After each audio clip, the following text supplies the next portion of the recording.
Hugasan muna yung bago. Yung isda po. Hmm. Tapos po ay pag nalagyan na po ganyan, lagyan ng asin sa ibabaw.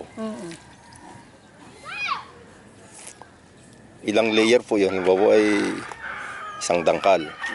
Tapos asin foli. Asin. May bilad naman yun.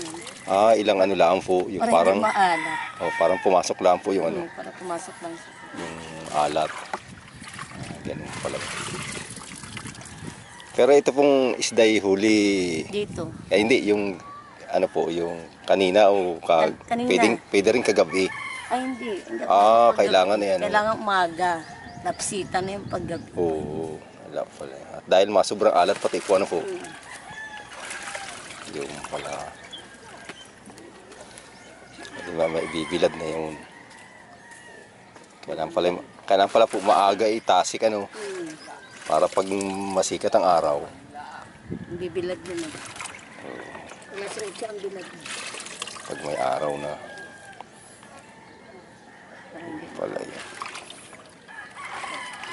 Ako yung nag-video kahapon nung tuyo ay sabi ko yung pagtasik kaya paano yun. Akala ko inababad dun sa tubig na may asin. Tubig na may asin ito. Hindi sa may asin. Yun po ay may asin. Ere. Wala. Yan ay panghugas lang. Panghugas lang.